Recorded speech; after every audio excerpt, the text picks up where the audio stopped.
Hello everyone and welcome to instant biology by doctor Neelabh. आज के इस वीडियो में हम सेल बायोलॉजी का अगला टॉपिक स्टार्ट करने वाले हैं। सेल बायोलॉजी में लास्ट में हम लोगों ने देख लिया था कि सेल का मेम्ब्रेन जो होता है उसका स्ट्रक्चर क्या होता है। उसमें लिपिड्स भी पाए जाते हैं, उसमें प्रोटीन्स भी पाए जाते हैं और उसमें कार्बोहाइड्रेट्स भी पाए जाते हैं। आज के इस वीडियो में हम ट्रांसपोर्ट अक्रॉस द मेम्ब्रेन को पढ़ेंगे, जो कि काफ़ी इंपॉर्टेंट है लाइफ साइंस के एग्जामिनेशंस को लेकर के। थोड़ा सा रिकैप करते हैं कि स्ट्रक्चर ऑफ मेम्ब्रेन क्या होता है। मैंने लास्ट क्लास में आपको बताया था कि वहाँ पे आपके लिपिड मॉलिक्यूल्स होते हैं, प्रोटीन्स पाए जाते हैं। और आज उसी चीज़ से कनेक्ट करते हुए ये देखेंगे कि इन प्रोटीन्स की वजह से किस तरीके से मेम्ब्रेन में ट्रांसपोर्टेशन होता है या मेम्ब्रेन के अक्रॉस ट्रांसपोर्टेशन होता है। तो सबसे पहले तो जो मैंने आपको अभी रिकैप बताया, तो रिकैप में हम लोगों ने ऑलरेडी ये देखा हुआ था स्ट्रक्चर ऑफ मेम्ब्रेन, तो ये चीज़ हमने देखी हुई है। अब क्वेश्चन जिससे हमें स्टार्ट करना है आज का lecture, how do substances actually move across the membrane. किसी भी मेम्ब्रेन के अक्रॉस चीज़ें कैसे मूव करती हैं, तो इसका जवाब सिंपल सा है, मेम्ब्रेन प्रोटीन्स। तो अगर कोई बहुत बड़ी चीज़ है साइज़ में या कोई आयनिक चीज़ है जिसके ऊपर चार्ज वगैरह है, तो वो प्लाज्मा मेम्ब्रेन के अक्रॉस प्रोटीन्स की मदद से मूव करता है। अब ये प्रोटीन्स कौन से होते हैं, क्या होते हैं, उसके बारे में आगे जानकारी लेते हैं। तो आज के लेक्चर में हम क्या क्या चीज़ें कवर करने वाले हैं, पैसिव ट्रांसपोर्ट, एक्टिव ट्रांसपोर्ट और अलग अलग प्रोटीन्स के रोल्स के बारे में देखेंगे कि वो जब मेम्ब्रेन के अंदर पाए जाते हैं तो उनका क्या रोल होता है। इस तरीके की भी बातें आज करनी है। तो चलिए बिना देर किए हुए शुरू करते हैं। सबसे पहले जो टॉपिक हमें देखना है वो है प्रोटीन टाइप्स। कितने तरीके के प्रोटीन्स होते हैं जो प्लाज्मा मेम्ब्रेन के ऊपर पाए जाते हैं, इसको ब्रीफली देखेंगे और उसके बाद हम लोग आगे मेम्ब्रेन ट्रांसपोर्ट की तरफ बढ़ चलेंगे। तो सबसे पहले टाइप का जो प्रोटीन होता है उसको बोलते हैं इंटीग्रल प्रोटीन। इंटीग्रल प्रोटीन की एक खास बात है कि ये मेम्ब्रेन को पूरी तरीके से स्पैन करता है। जैसे कि आप यहाँ पे देख सकते हैं, मेम्ब्रेन को एक बार स्पैन किया, स्पैन करने का मतलब क्रॉस करना होता है। तो अगर एक मेम्ब्रेन है, मेम्ब्रेन को एक बार क्रॉस किया किसी प्रोटीन ने, तो भी हम उसको इंटीग्रल मेम्ब्रेन प्रोटीन बोलते हैं। अगर वो मल्टीपल टाइम्स क्रॉस कर रहा है तो भी उसको इंटीग्रल मेम्ब्रेन प्रोटीन्स बोलते हैं। जो इंटीग्रल मेम्ब्रेन प्रोटीन्स होते हैं उनके मल्टीपल फंक्शंस होते हैं, बहुत सारे फंक्शंस वो रोल प्ले करते हैं। जैसे कि वो एक सेल को रिकॉग्नाइज करने में इस्तेमाल किए जा सकते हैं, रिसेप्टर्स की तरीके से इस्तेमाल किए जा सकते हैं, एंजाइम्स की तरीके से, ट्रांसपोर्टर्स की तरीके से इस्तेमाल किए जा सकते हैं और अलग अलग टाइप के रोल्स ये प्ले करते हैं। यहाँ पे जो सबसे इम्पॉर्टेंट रोल जो हमारे लिए अभी सबसे इम्पॉर्टेंट रोल है वो है ट्रांसपोर्टर्स का रोल। क्योंकि हमें ये देखना है कि किसी भी मेम्ब्रेन के ज़रिए चीज़ें कैसे ट्रांसपोर्ट होती हैं, यानी कि अंदर से बाहर या बाहर से अंदर किस तरीके से जाती हैं। तो कैरियर प्रोटीन्स और चैनल प्रोटीन्स दोनों के बारे में हम डिस्कशन करेंगे, और कैरियर और चैनल दोनों ही प्रोटीन्स जो है वो इंटीग्रल मेम्ब्रेन प्रोटीन्स के एग्जाम्पल्स में आ जाते हैं। तो इंटीग्रल मेम्ब्रेन प्रोटीन्स की बात करें तो ये स्पैन द मेम्ब्रेन, मेम्ब्रेन को पूरी तरीके से स्पैन करते हैं, क्रॉस करते हैं। तो एक बात तो ये समझ में आ गई। नेक्स्ट बात करते हैं पेरिफेरल प्रोटीन्स के बारे में। नाम से ही समझ में आ रहा है, पेरिफेरल प्रोटीन्स बहुत ही लूजली अटैच्ड प्रोटीन्स होंगे जो कि प्लाज्मा मेम्ब्रेन के साइटोसोलिक टर्मिनल पे और नॉन साइटोसोलिक टर्मिनल पे, यानी कि सेल की तरफ और सेल के बाहर की तरफ, दोनों ही तरफ से अटैच्ड हो सकते हैं। और ये लूजली अटैच होते हैं, बहुत स्ट्रांग बॉन्ड से अटैच्ड नहीं होते। इनको बोलते हैं पेरिफेरल प्रोटीन्स। इनका रोल क्या होता है, एंकरेज के लिए एक एंजाइम की तरीके से ये रोल प्ले कर सकते हैं और कई बार ट्रांसपोर्टर्स की तरीके से रोल प्ले कर सकते हैं, लेकिन काफ़ी कम इनकी संभावना है ट्रांसपोर्टर्स की तरीके से रोल प्ले करना। तो ज़्यादातर जो है वो इंटीग्रल मेम्ब्रेन प्रोटीन्स ऐसा रोल प्ले करते हैं। अब बात कर लेते हैं थर्ड टाइप के प्रोटीन की, जिसको बोलते हैं लिपिड एंकर्ड प्रोटीन। नाम से ही समझ में आ जा रहा है, लिपिड एंकर्ड प्रोटीन ये लिपिड से अटैच्ड रहते हैं। अब जैसे कि आपको पता है कि हमारी जो प्लाज्मा मेम्ब्रेन होती है, ये प्लाज्मा मेम्ब्रेन लिपिड से और प्रोटीन से मिलकर के बनी होती है। तो ये आपके लिपिड्स हो गए। तो अगर कोई प्रोटीन इन्हीं लिपिड से जुड़ा हुआ है, इस तरीके से करके अगर मान लीजिए कोई जुड़ा हुआ है, तो इसको बोलते हैं लिपिड एंकर्ड प्रोटीन। बट अब आप कहेंगे कि फिर पेरिफेरल प्रोटीन और लिपिड एंकर्ड प्रोटीन में अंतर क्या हो गया। लिपिड एंकर्ड प्रोटीन जो है वो स्ट्रॉन्ग बॉन्ड से अटैच्ड होते हैं प्लाज्मा मेम्ब्रेन से, वेर एज जो पेरिफेरल प्रोटीन्स होते हैं वो बहुत लूजली अटैच्ड होते हैं। अच्छा, इनका क्या रोल होता है? इनका भी रोल बेसिकली अटैचमेंट वगैरह के लिए इस्तेमाल किया जाता है। लेकिन अगर हम अपने रेस्पेक्ट में, आज के लेक्चर के रेस्पेक्ट में बात करें, तो जो सबसे इंपॉर्टेंट प्रोटीन्स हैं हमारे लिए आज के लेक्चर के रेस्पेक्ट में वो है इंटीग्रल मेम्ब्रेन प्रोटीन्स, क्योंकि ये ट्रांसपोर्टेशन में इस्तेमाल होते हैं और ट्रांसपोर्टेशन ही आज हमें पढ़ना है। तो चलिए अब आगे बढ़ जाते हैं और ट्रांसपोर्ट अक्रॉस द मेम्ब्रेन को स्टडी कर लेते हैं। ट्रांसपोर्ट अक्रॉस द मेम्ब्रेन में सबसे पहला जो टाइप का ट्रांसपोर्ट है उसको बोलते हैं पैसिव ट्रांसपोर्ट, और दूसरे टाइप का जो ट्रांसपोर्टेशन है उसको बोलते हैं एक्टिव ट्रांसपोर्ट। इन दोनों को ही हम सीखेंगे और इन दोनों के सब टाइप्स को भी सीखेंगे। तो चलिए सबसे पहले डिस्कस करना शुरू करते हैं पैसिव ट्रांसपोर्ट को। पैसिव ट्रांसपोर्ट में आपको एक बात ज़रूर याद रखनी है कि यहाँ पे मूवमेंट जो होता है मॉलिक्यूल्स का वो हायर कंसेंट्रेशन से लोअर कंसेंट्रेशन की तरफ होता है। हायर कंसेंट्रेशन जहाँ पे मॉलिक्यूल्स हायर कंसेंट्रेशन में है, वहाँ से लोअर कंसेंट्रेशन की तरफ मूवमेंट देखने को मिलता है। तो यही चीज़ मैंने यहाँ पे मेंशन की हुई है, हाई टू लो मूवमेंट होता है।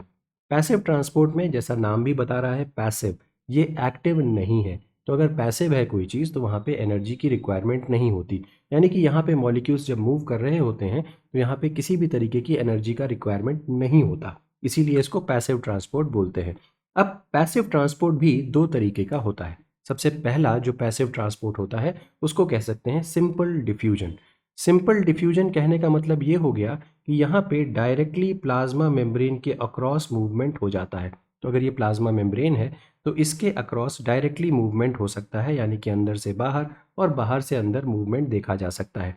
यहाँ पे किसी भी तरीके के कोई भी प्रोटीन की आवश्यकता हमें नहीं पड़ती, इसलिए इसको सिंपल डिफ्यूजन कहा जाता है। सिंपल टाइप का ट्रांसपोर्टेशन यहाँ पे मेंशन भी है, direct transport through the membrane. जैसा कि मैंने आपको बताया किसी भी प्रोटीन की यहाँ पे आवश्यकता नहीं है। जो सबसे ज़्यादा मॉलिक्यूल्स जो यहाँ पे ट्रांसपोर्ट होते हैं उनमें है गैसेस, कार्बन डाइऑक्साइड हो गया, ऑक्सीजन हो गया।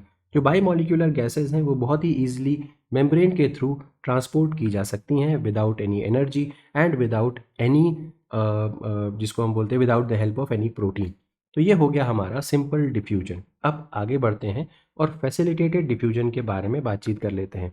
फैसिलिटेटेड डिफ्यूजन का मतलब क्या हुआ? फैसिलिटेट करना मतलब मदद करना, हेल्प करना।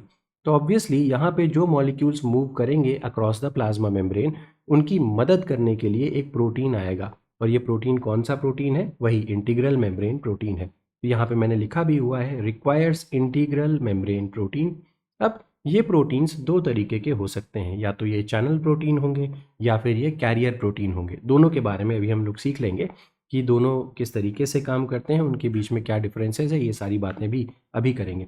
तो फैसिलिटेटेड डिफ्यूजन में किसी प्रोटीन की मदद से ट्रांसपोर्टेशन होगा। सिंपल डिफ्यूजन में उस प्रोटीन की कोई आवश्यकता नहीं होगी। कॉमन बात यहाँ पे ये है कि दोनों ही प्रोसेसेस में, चाहे सिंपल डिफ्यूजन चाहे फैसिलिटेटेड डिफ्यूजन, एनर्जी की रिक्वायरमेंट नहीं पड़ती है। तो अब डायग्राम के थ्रू देखने की कोशिश करते हैं कि सिंपल डिफ्यूजन किस तरीके से काम करता है। उसके अलावा एक और टाइप का डिफ्यूजन का प्रोसेस है जिसको हम ऑस्मोसिस बोलते हैं। यहाँ पे सिर्फ और सिर्फ वाटर का मूवमेंट होता है, सॉल्यूट का मूवमेंट नहीं होता। यहाँ पे जो मूवमेंट होता है वाटर का वो एक्वापोरिन नाम के प्रोटीन के जरिए होता है। उसको भी देखेंगे एग्जाम्पल के थ्रू 2 मिनट में। तो सबसे पहले तो पैसिव डिफ्यूजन का एक ओवरऑल आइडिया आप ले लीजिए। अगर आप यहाँ पे देखें तो ये सिंपल डिफ्यूजन आप देख रहे हैं। सिंपल डिफ्यूजन में क्या हो रहा है? मॉलिक्यूल्स जहाँ पे हायर कंसेंट्रेशन में है वहाँ से लोअर कंसेंट्रेशन की तरफ मूव कर रहे हैं डायरेक्टली अक्रॉस द मेम्ब्रेन। किसी भी तरीके के कोई प्रोटीन की आवश्यकता नहीं पड़ रही। वहीं अगर हम देखें फैसिलिटेटेड डिफ्यूजन में, तो फैसिलिटेटेड डिफ्यूजन में ये आपको एक प्रोटीन दिख रहा है, ये आपको एक प्रोटीन दिख रहा है। दो प्रोटीन आपको सीरियसली नज़र आ रहे हैं, जिसकी वजह से फैसिलिटेटेड डिफ्यूजन हो रहा है, यानी कि मॉलिक्यूल्स का ट्रांसपोर्ट हो रहा है। अब एक बहुत ही आसानी से समझने वाली बात यह है कि फैसिलिटेटेड डिफ्यूजन में जाहिर सी बात है या तो मॉलिक्यूल्स चार्ज हो सकते हैं या फिर उनका साइज़ बड़ा हो सकता है, जिसकी वजह से वो किसी प्रोटीन के ज़रिए ट्रांसपोर्ट होकर के आ रहे हैं। तो ये हो गया एक रफ आइडिया आपका पैसिव डिफ्यूजन का। अब कैरियर प्रोटीन और चैनल मीडिएटेड प्रोटीन्स के ट्रांसपोर्ट को भी एग्जाम्पल के ज़रिए ज़रा देख लेते हैं। अब अगर यहाँ पे आप देख पा रहे हो तो अगर आप यहाँ पे देखें सोडियम आयंस Na+ आयंस, तो Na+ आयंस जो हैं वो चैनल मीडिएटेड डिफ्यूजन के ज़रिए मूव कर रहे हैं। चैनल ये एक सोडियम लीकी चैनल है। यहाँ प्रोटीन जो है, ये जो प्रोटीन बनाया गया है ये सोडियम लीकी चैनल इसको हम लोग कह रहे हैं, और इसी के ज़रिए हमारा जो मॉलिक्यूल है या सोडियम है वो देखिए यहाँ से मूव करके नीचे जा रहा है। वहीं इसी तरीके से पोटेशियम लीकी चैनल भी है, जिसकी वजह से पोटेशियम बाहर की तरफ जा रहा है। तो ये हो गया चैनल मीडिएटेड डिफ्यूजन। अगेन याद रखिएगा यहाँ पे क्या हुआ, चैनल के जरिए ions move down there concentration gradient through water field channels. तो ये चैनल कैसे हैं? वाटर फिल्ड हैं, और इसके ज़रिए से आयंस का मूवमेंट हो रहा है। अगेन कोई भी एनर्जी यहाँ पे नहीं लग रही होगी, ये बात ध्यान रखिएगा। तो ये हमारा हो गया एक तरीके से अगर हम देखें तो हमने देखा यहाँ पे कि पैसिव डिफ्यूजन में चैनल मीडिएटेड ट्रांसपोर्ट किस तरीके से होता है। तो अगर मैं अपने आप को थोड़ा सा हटा लूँ ताकि आप इस डायग्राम को अच्छे से देख सकें, तो ये आप देख सकते हैं, ये चैनल मीडिएटेड ट्रांसपोर्ट का सोडियम लीकी चैनल और पोटेशियम लीकी चैनल दोनों चीज़ें हमने यहाँ पे डिस्कस कर ली। मैं वापस आ जाता हूँ और जल्दी से आगे बढ़ चलते हैं। तो नेक्स्ट स्लाइड की तरफ अगर बढ़ें तो यहाँ पर मैंने कैरियर मीडिएटेड डिफ्यूजन को दिखाया हुआ है। इससे पहले वाला जो डायग्राम था वो चैनल मीडिएटेड डिफ्यूजन था, यहाँ पे कैरियर मीडिएटेड डिफ्यूजन है। अगेन यहाँ पर भी किसी भी तरीके की एनर्जी की आवश्यकता नहीं पड़ने वाली है। मूवमेंट हमेशा हायर कंसंट्रेशन से लोअर कंसंट्रेशन की तरफ ही होगा। तो यहाँ पे अगर हम लोग देखें तो ये ग्लूकोज कैरियर मॉलिक्यूल्स हैं, glucose carrier molecules, glucose carrier proteins हैं या कैरियर मॉलिक्यूल्स हैं। तो अब यहाँ पे आप देख सकते हैं ग्लूकोज का कंसंट्रेशन काफ़ी ज़्यादा हाई दिख रहा है यहाँ पे, और इसके बाद हायर कंसंट्रेशन ऑफ ग्लूकोज से ग्लूकोज लोअर कंसंट्रेशन की तरफ बढ़ रहा है। एक और बात यहाँ पे ध्यान देने वाली बात है कि कैरियर प्रोटीन्स यहाँ पे शेप अपना बदल ले रहे हैं। They change their shape to transport small polar molecules across the plasma membrane. Plasma membrane से अगर कोई चीज़ ट्रांसपोर्ट करनी है तो जो कैरियर मॉलिक्यूल्स होते हैं वो अपना शेप चेंज कर लेते हैं। जैसे कि आप यहाँ पे देखिए तो इस मॉलिक्यूल का शेप दूसरा है, इस प्रोटीन का शेप दूसरा है, कैरियर प्रोटीन का।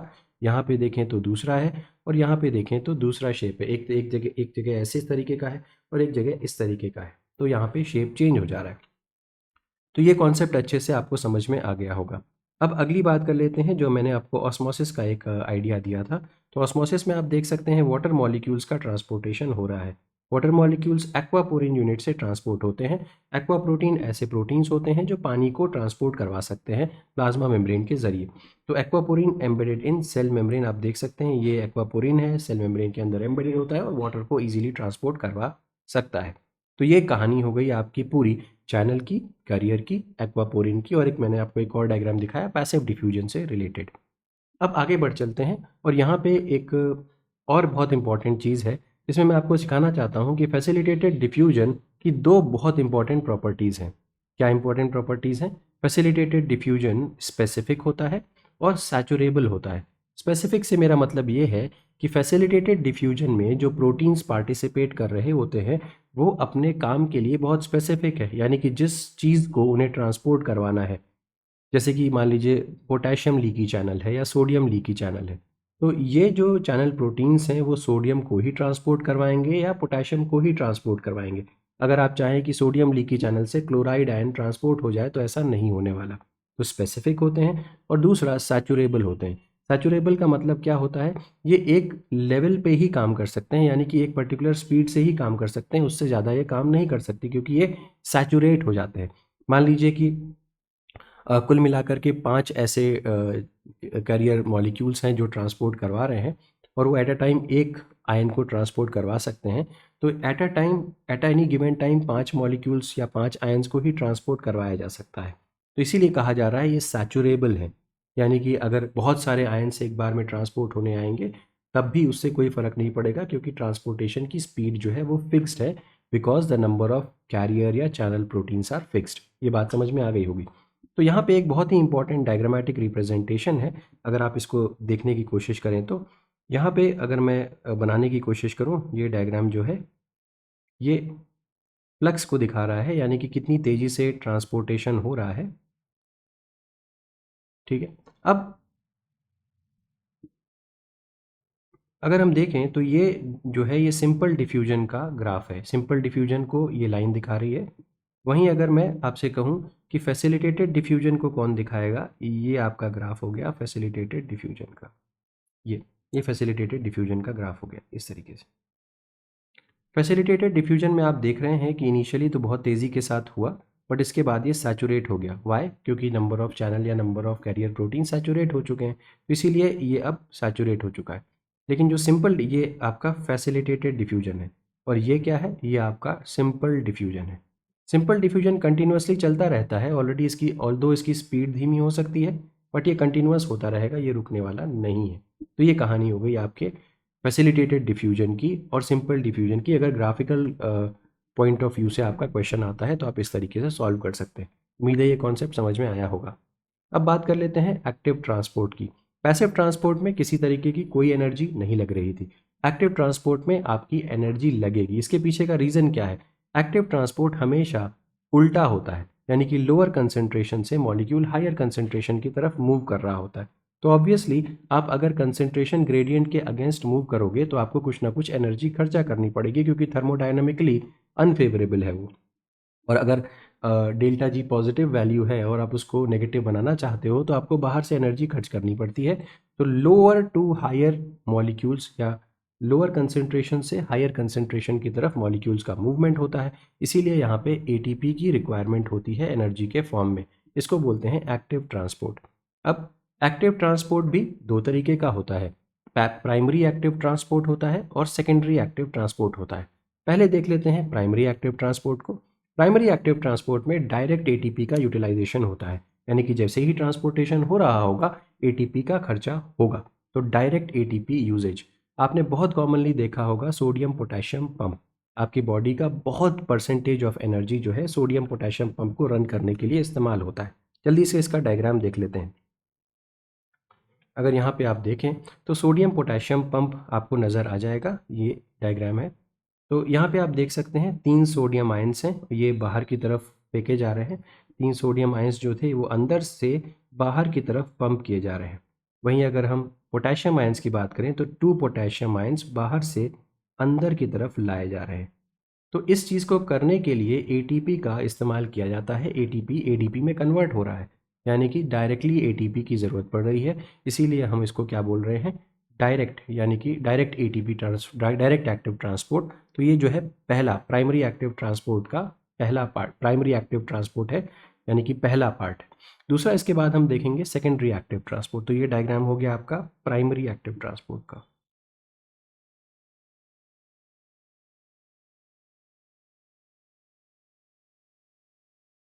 प्राइमरी एक्टिव ट्रांसपोर्ट, तो उम्मीद है कि ये डायग्राम आपको ठीक से दिख रहा होगा। तो प्राइमरी एक्टिव ट्रांसपोर्ट में यहाँ पे एटीपी का खर्चा हुआ और हम ट्रांसपोर्ट कर सके। अब ज़रा जल्दी से डिस्कस कर लेते हैं सेकेंडरी एक्टिव ट्रांसपोर्ट के बारे में। तो सेकेंडरी एक्टिव ट्रांसपोर्ट में क्या होता है ये देख लेते हैं। Secondary active transport, it uses the gradient created by the primary transport. Primary transport से जो ग्रेडियंट बना था, जैसे कि मैं एग्जांपल के तौर पे बताऊं, 3 सोडियम आयंस पंप हो रहे थे बाहर की तरफ और 2 पोटेशियम आयंस पंप हो रहे थे अंदर की तरफ आ रहे थे। तो अगर ये मैं प्लाज्मा मेम्ब्रेन बना रहा हूँ, या रादर मैं इसको इस तरीके से बनाऊँ तो ज़्यादा बेहतर रहेगा। तो ये एक प्लाज्मा मेम्ब्रेन मैंने बनाई। इस प्लाज्मा मेम्ब्रेन के अक्रॉस मैंने मान लीजिए एक पंप बना लिया। अब इस पंप की वजह से 3 सोडियम आयंस बाहर पंप किए जा रहे हैं और 2 पोटेशियम आयंस अंदर आ रहे हैं। तो ऑब्वियस सी बात है कि सोडियम आयंस जो हैं वो बाहर ज़्यादा आ जाएंगे, उनका कंसंट्रेशन बाहर ज़्यादा होगा और अंदर की तरफ कम होगा। वहीं अगर हम पोटेशियम आयंस के बारे में बात करें तो पोटेशियम आयंस का कंसंट्रेशन अंदर की तरफ ज़्यादा होगा और बाहर की तरफ कम होगा। इसी को हम बोल रहे हैं ग्रेडियंट। एक ग्रेडियंट डेवलप हो गया है। तो सेकेंडरी एक्टिव ट्रांसपोर्ट इसी ग्रेडियंट का फ़ायदा उठाता है जो प्राइमरी एक्टिव ट्रांसपोर्ट की वजह से बना। अब जल्दी से एक डायग्रामेटिक रिप्रेजेंटेशन देखते हैं।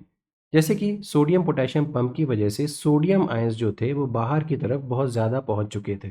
अब वो बाहर से अंदर आना चाहते हैं, वो अपने कंसंट्रेशन के अकॉर्डिंग मूव करना चाहते हैं। तो इसकी वजह से क्या होगा? तो सोडियम आयन वापस अंदर आना चाहता है। तो एक है सोडियम ग्लूकोज को ट्रांसपोर्टर नाम का एक प्रोटीन है। सोडियम ग्लूकोज को ट्रांसपोर्टर नाम का एक प्रोटीन है। तो सोडियम ग्लूकोज को ट्रांसपोर्टर एक कंडीशन रखता है कि सोडियम आयन को वो अंदर तो आने देगा, वो वापस अपने कंसंट्रेशन ग्रेडियंट के हिसाब से अंदर आने देगा उसको, लेकिन एक कंडीशन ये है कि तुम आते आते साथ में ग्लूकोज को भी साथ में लेकर के आओगे। जैसे काफ़ी बार आप अपने घर से निकलते हैं कुछ काम से, आपके पास घर से फ़ोन आता है, आपकी माता जी कहती हैं कि भाई आ रहे हो तो ये भी सामान साथ में लेते आना। उसी तरीके का यहाँ पे भी रीजनिंग हो सकता है। सोडियम आयन वापस अंदर आ रहा है, उसके साथ साथ वो ग्लूकोज को भी खींच लाता है अपने साथ। यहाँ पे ग्लूकोज को डायरेक्टली कोई एनर्जी खर्चा नहीं करनी पड़ रही अंदर आने के लिए, इसीलिए हम इसको सेकेंडरी एक्टिव ट्रांसपोर्ट बोल रहे हैं। हाँ, आप एक रेस्पेक्ट में बोल सकते हैं कि प्राइमरी एक्टिव ट्रांसपोर्ट की वजह से ही तो सोडियम बाहर गया था, वहाँ पे तो एनर्जी खर्च हुई ही थी, बिल्कुल सही बात है। लेकिन जब अब वापस सोडियम अंदर आ रहा है तो वो कोई एनर्जी खर्च नहीं कर रहा और साथ साथ में ग्लूकोज भी अंदर आ जा रहा है, तो इनडायरेक्टली आप कह सकते हैं एटीपी खर्चा हुआ, डायरेक्टली कोई एटीपी खर्चा नहीं हुआ। एग्जाम्पल हो गया सोडियम ग्लूकोज को ट्रांसपोर्टर, याद रखिएगा। अब यहाँ पे मैंने दो अलग अलग डायग्राम्स के हिसाब से पैसिव ट्रांसपोर्ट भी दिखाया है और एक्टिव ट्रांसपोर्ट भी दिखाया है। एक्टिव में भी मैंने आपको प्राइमरी और सेकेंडरी दोनों चीज़ें दिखाई हैं। अब एक और पॉइंट यहाँ पे समझने की ज़रूरत है, यूनिपोर्टर क्या होता है, सिम्पोर्टर क्या होता है और एंटीपोर्टर क्या होता है। याद रखिएगा, जब सेकेंडरी एक्टिव ट्रांसपोर्ट आप पढ़ रहे हैं, जो मैंने यहाँ पे आपको दिखाया, जब दोनों मॉलिक्यूल्स, जो मॉलिक्यूल अंदर आ रहा है और जो दूसरा मॉलिक्यूल जिसको वो साथ लेके आ रहा है, अगर दोनों मॉलिक्यूल्स का डायरेक्शन एक ही है तो इसको बोलते हैं सिम्पोर्टर। तो यहाँ पे ये क्या हो गया, जो मैंने आपको डायग्राम दिखाया, ये सिम्पोर्टर का डायग्राम, सिम्पोर्टर का डायग्राम है। ठीक है, जैसे कि आप यहाँ पर भी देख सकते हैं, sodium ion, sodium potassium pump की वजह से बाहर गया था और जब सोडियम आयन वापस अंदर आ रहा है तो वो ग्लूकोज को भी साथ में लेकर के आ रहा है, इसको बोलते हैं सिम्पोर्ट। लेकिन मान लीजिए कि कोई ऐसा प्रोटीन हो जाए, अगर डायग्राम के थ्रू मैं दिखाने की कोशिश करूं,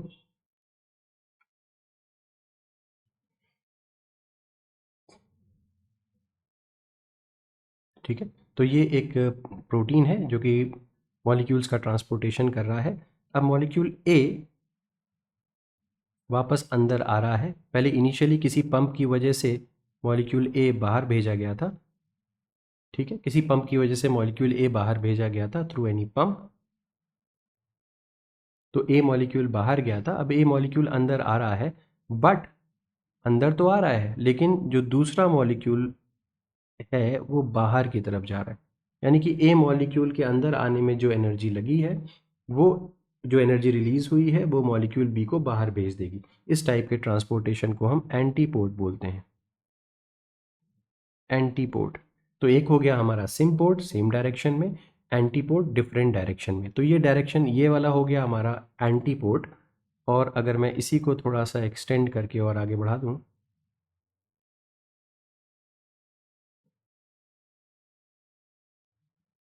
ऐसे कर देता हूं, तो अगर ए अंदर आ रहा है और बी भी अंदर आ जाए,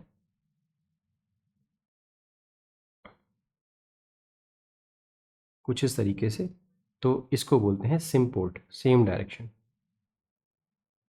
ठीक है जी, तो ये चीज़ें क्लियर हो गई होंगी। एंटीपोर्ट समझ में आ गया, सिम्पोर्ट समझ में आ गया, प्राइमरी एक्टिव ट्रांसपोर्ट और सेकेंडरी एक्टिव ट्रांसपोर्ट समझ में आ गया। अब जो सबसे इंपॉर्टेंट बात है यहाँ पे, डिफरेंशिएशन हमें समझ में आना चाहिए कि what is the difference between primary and secondary या prime passive and active transport के बीच में डिफरेंसेस पता होने चाहिए। चलिए मैं हट जाता हूँ यहाँ से। अब जल्दी से पैसिव और एक्टिव ट्रांसपोर्ट के बीच में डिफरेंसेस देख लेते हैं। तो यहाँ पे जो सबसे पहले पॉइंट्स हैं उसको देखें, एनर्जी। तो पैसिव ट्रांसपोर्ट में आपको कोई भी एनर्जी नहीं लगती, एक्टिव ट्रांसपोर्ट में एनर्जी खर्च होती है। डायरेक्शन हमेशा हाई टू लो होगा पैसिव के अंदर, एक्टिव के अंदर लो टू हाई होगा, इसीलिए यहाँ पे एनर्जी लगती है। प्रोटीन्स का इस्तेमाल पैसिव ट्रांसपोर्ट में कभी कभी होता है, क्योंकि सिंपल डिफ्यूजन में किसी प्रोटीन का इस्तेमाल नहीं होता। फैसिलिटेटेड डिफ्यूजन में प्रोटीन्स का इस्तेमाल होता है, कैरियर्स या चैनल्स का। एक्टिव ट्रांसपोर्ट में हमेशा प्रोटीन का इस्तेमाल होगा, बिना प्रोटीन के इस्तेमाल के यहाँ पे ट्रांसपोर्टेशन पॉसिबल नहीं है। सैचुरेशन की बात करते हैं। सैचुरेशन में, पैसिव ट्रांसपोर्ट में सैचुरेशन हो जाता है, खासतौर पे फैसिलिटेटेड ट्रांसपोर्टेशन में, क्योंकि वहाँ पे प्रोटीन्स इन्वॉल्व है और प्रोटीन की ट्रांसपोर्टेशन की एक मैक्सिमम लिमिट है। आपको याद होगा, वी मैक्स वगैरह आपने पढ़ा होगा माइकलिस मेंटेन इक्वेशन के समय में। अब एक्टिव ट्रांसपोर्ट के बारे में बात करें तो एक्टिव ट्रांसपोर्ट भी प्रोटीन के ऊपर बेस्ड है, तो ऑब्वियसली यहाँ पर भी सैचुरेशन पॉसिबल होगा। ठीक है, तो इतनी बात तो हमें समझ में आ गई। ये कुछ डिफरेंसेस हैं, कुछ डायग्राम्स हैं जिनकी मदद से हमने ये टॉपिक पूरी अच्छी तरीके से कवर कर लिया। अब जल्दी से आ जाते हैं क्वेश्चंस के ऊपर, PYQs के ऊपर। तो सबसे पहला जो क्वेश्चन हमारे सामने है, facilitated diffusion differs from simple diffusion because. तो अगर आपको फैसिलिटेटेड डिफ्यूजन और सिंपल डिफ्यूजन के बीच में अंतर याद हो, तो फैसिलिटेटेड डिफ्यूजन में हमें प्रोटीन की आवश्यकता थी और सिंपल डिफ्यूजन में कोई प्रोटीन की आवश्यकता नहीं थी। इसकी प्रोटीन की आवश्यकता होने की वजह से ये सैचुरेबल था। तो यहाँ पे आप देख सकते हैं, facilitated diffusion differs from simple diffusion because it is saturable. वहीं अगर नेक्स्ट बात करें, which of the following proteins is directly involve in active transport. Active transport में कौन ज़्यादा इन्वॉल्व रहता है, तो ऑब्वियसली एक्टिव ट्रांसपोर्ट में आपने देखा है पंप प्रोटीन्स इन्वॉल्व रहते हैं। एग्जाम्पल के तौर पे अगर देखें तो sodium, potassium, pump.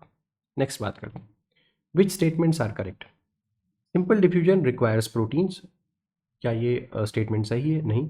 Facilitated diffusion is specific, बिल्कुल सही है क्योंकि यहाँ पे प्रोटीन्स इन्वॉल्व है और प्रोटीन स्पेसिफिक होते हैं। एक्टिव ट्रांसपोर्ट रिक्वायर्स एनर्जी, बिल्कुल सही बात है, एक्टिव ट्रांसपोर्ट के लिए एनर्जी लगती है। Osmosis involves movement of solute, ऐसी बात नहीं है, सॉल्यूट का मूवमेंट नहीं होता, सॉल्वेंट का मूवमेंट होता है, मैंने अपने नोट्स में भी लिखवाया है वाटर का मूवमेंट। तो यहाँ पे करेक्ट आंसर क्या हो गया? 2 और 3, ये ऑप्शन करेक्ट है। Next question, sodium potassium pump transport क्या करवाता है? तो पंप है एक तरीके का, 3 सोडियम आयन बाहर, 2 पोटेशियम आयन अंदर, 3 sodium ions out, 2 potassium ions in. Next, which transport mechanism shows saturation kinetics, मतलब सैचुरेशन कहाँ पे देखा जाता है? फैसिलिटेटेड डिफ्यूजन में सैचुरेशन देखा जाता है। ये कुछ क्वेश्चन CSIR नेट में आए हुए हैं। अब मैं एक नई चीज़ शुरू करने वाला हूँ, जो कुछ भी मैं आपको पढ़ा रहा हूँ उसके नोट्स मैं प्रोवाइड करूँगा, लेकिन अगर आपको नोट्स चाहिए तो आप कमेंट सेक्शन में जा कर के नोट्स टाइप कर दीजिए, तो उस नोट्स को आपको प्रोवाइड कर दिया जाएगा। तो याद रखिएगा, कमेंट सेक्शन में जा कर के आपको क्या करना है? नोट्स प्रोवाइड कर देने हैं, नोट्स लिख देना है और हम आपको नोट्स प्रोवाइड कर देंगे, आपको एक लिंक प्रोवाइड कर देंगे जिससे कि आप नोट्स ले सकते हैं, जा कर के वहाँ से डाउनलोड कर सकते हैं नोट्स। एक और बहुत इंपॉर्टेंट पॉइंट, हमारा जो गेट का नया बैच है वो 2-3 दिन के अंदर लॉन्च होने वाला है और उसके लिए प्री बुकिंग फॉर्म्स ऑलमोस्ट 1 महीने पहले से ही हमने सप्लाई कर दिए थे स्टूडेंट्स को। तो अगर आप भी इंटरेस्टेड हैं प्री बुकिंग फॉर्म को फिल करने के लिए तो हमसे कॉन्टैक्ट कर सकते हैं 8299134528 पे, 8299134528। और ये भी बताइएगा कि ये लेक्चर कैसा लगा और आप अगले लेक्चर्स में क्या पढ़ना चाहते हैं। उम्मीद है ये वीडियो पसंद आया होगा। अगर वीडियो पसंद आया है तो ज़रूर लाइक करिए, चैनल को सब्सक्राइब करना ना भूलिएगा, बेल आइकन को ज़रूर प्रेस करिएगा और अपने फ्रेंड्स के साथ ज़रूर शेयर करिएगा। Thank you, have a good day.